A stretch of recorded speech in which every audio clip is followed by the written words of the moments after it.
reconstrucción del edificio que ocupara la Escuela Espejo, adquisición de pupitres en los Estados Unidos, se enriquecen los gabinetes. En noviembre de 1928 se remata la casa 116 de la calle Flores en 25.100 sucres. Para entonces ya se contaba con un poco de dinero para que la señorita Luisa Gómez de la Torre entrara a trabajar en el Mejía. Ella fue compañera de don Isaac J. Barrera. Otros de la misma calidad ingresaron también, como la biblioteca la señorita Sara Grijalva. En este colegio también se dictan clases de extensión secundaria para los empleados y miembros de la Sociedad Artística de Pichincha.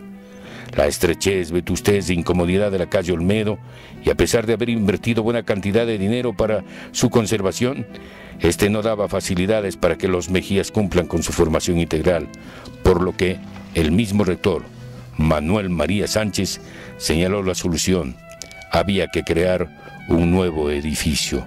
Por lo tanto, se hace acreedor a la atención de los poderes públicos, y la legislatura de 1920 ordenó a la Junta Legislativa directamente por licitación construyera un nuevo local, imponiendo varios impuestos, entre ellos los siguientes: 50 centavos de sucre por cada botella de champán, 30 centavos de sucre por cada botella de whisky, coñac y otros licores extranjeros que se introduzcan en Pichincha, 20 centavos por cada botella de vino y el 1% adicional de alcabala en la provincia de Pichincha, 10 centavos de sucre por cada litro de aguardiente, hasta 21 grados producidos por Pichincha.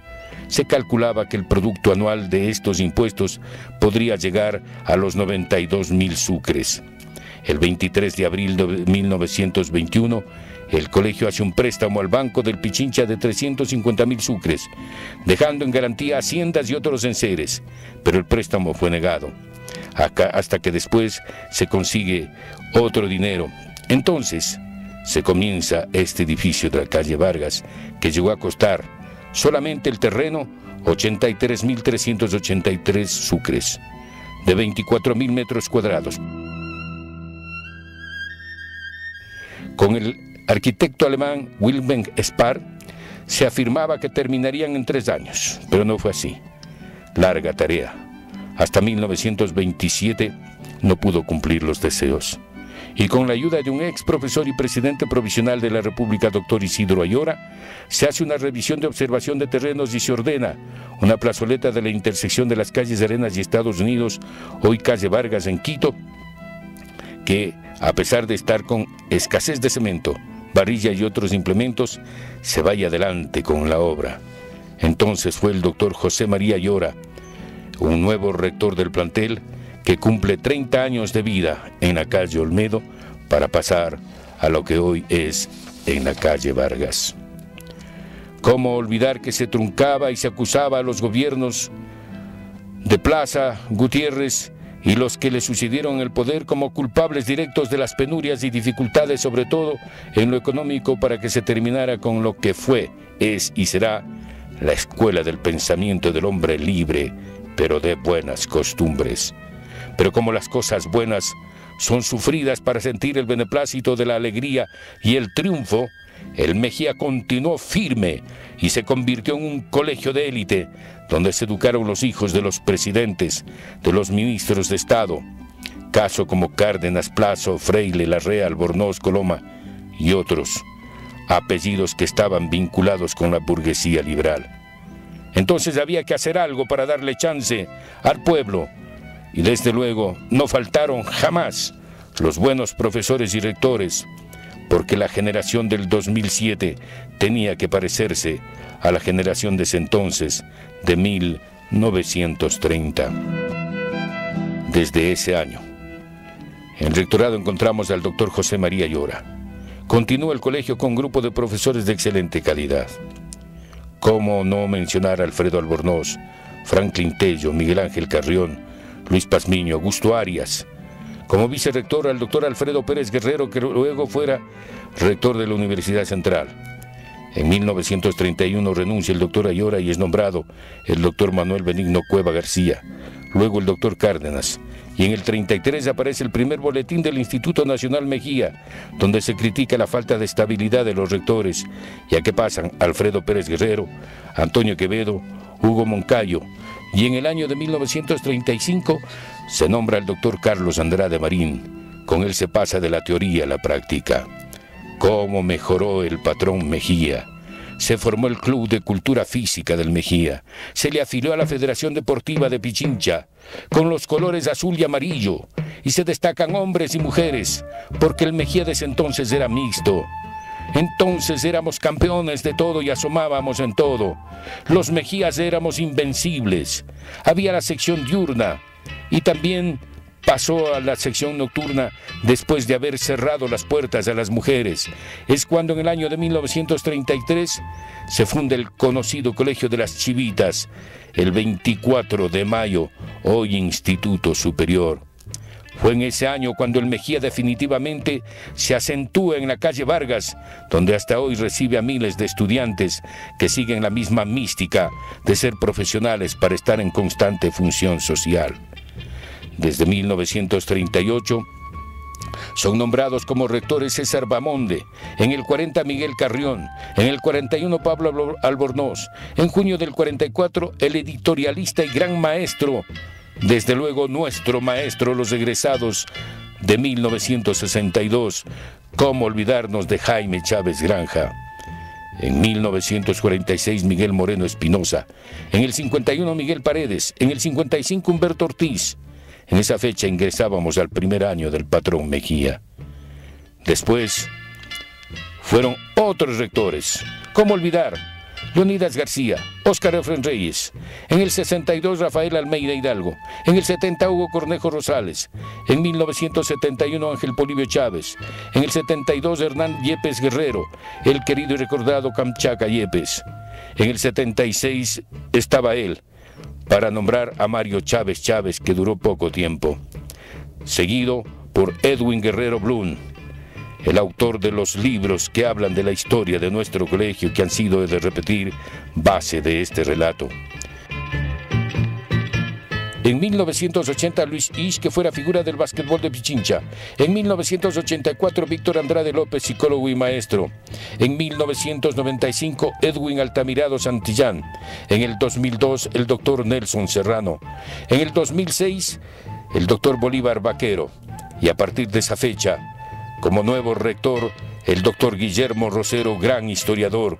Vicerrector, el doctor Humberto Rodríguez, a quienes les deseamos suerte y éxitos en estas funciones, donde el triunfo hay que dedicarle a la juventud de siempre, y el tiempo hay que duplicarlo para conseguir grandes objetivos que se merecen los estudiantes del patrón Mejía.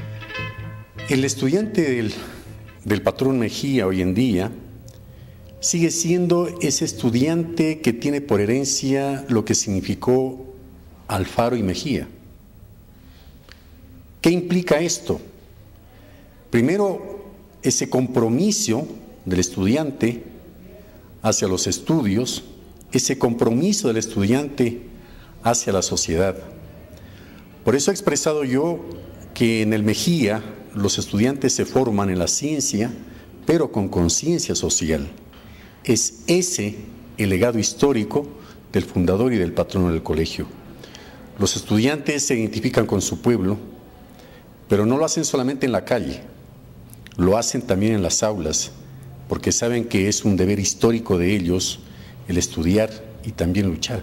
Ser Mejía es ser revolución, ser Mejía es ser cambio, ser Mejía es ser excelencia.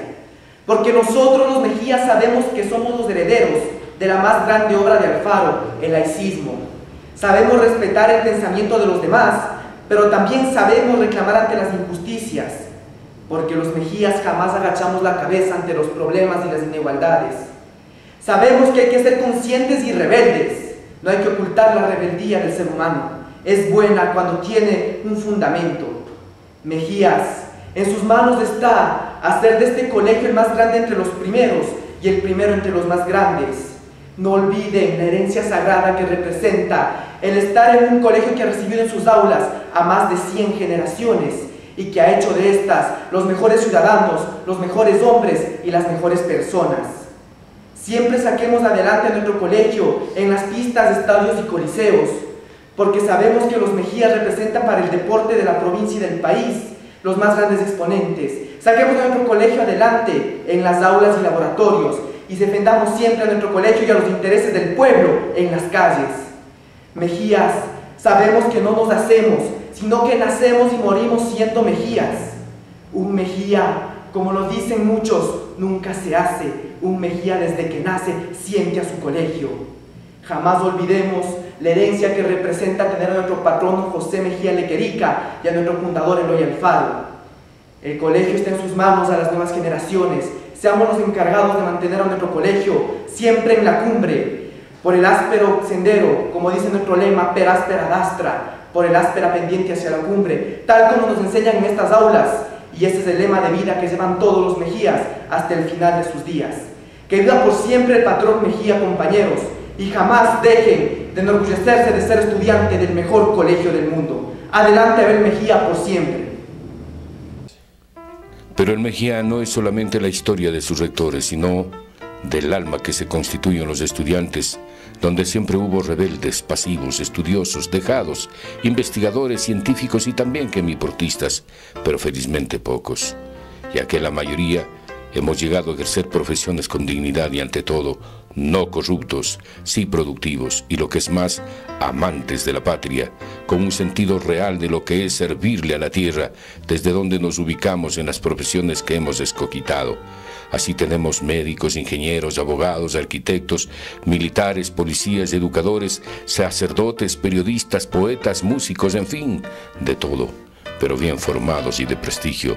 Porque la humildad y la sencillez, que es lo que sembraron siempre en las aulas del patrón Mejía, no se pueden olvidar ni cambiarlos con nada del mundo. Es una semilla que se la lleva dentro del alma y el cuerpo mismo. Por eso, donde hay un Mejía y amistad, hay solidaridad, hay vida, existe comprensión y ayuda mutua cuando el caso lo requiere, y si no, un aplauso de reconocimiento por los éxitos obtenidos o una censura drástica por sus equivocaciones. En otras palabras, el Mejía es la mejor escuela de ser hombres libres, pero de buenas costumbres.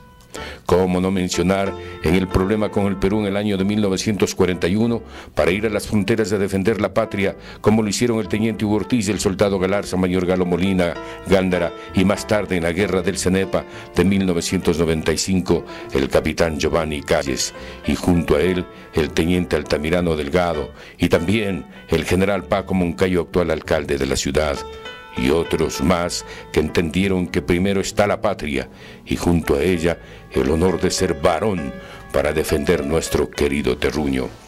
Entre los inspectores vale mencionar en los primeros años de creación a don Eloy Pérez, Julio Izquierdo y Tomás Rousseau, hombres de temple que colaboraron en la buena formación de los estudiantes. Ya en 1938 se destaca Luis Felipe Castro, diría yo, el iniciador de una gran etapa deportiva. Primero en nuestro colegio y luego en los demás. Fue padre de Carola Castro, la campeona de atletismo, también Mejía. Más tarde, Luis Felipe Ceballos, Carlos Romo Dávila, y encontramos en la etapa desde 1946 a Genaro el Pupo Fierro, un carchense de armas tomar que implantó el respeto de a buenas o de a malas, el que cuando los peristas del Mejía nos íbamos al Cine Alameda y al Cine Capitol, faltando las clases de dibujo, trabajo anual, que coincidían en el horario de las 14 horas con 15 minutos o a 16 horas, en ese entonces los locales exhibían películas de los mejores machos mexicanos,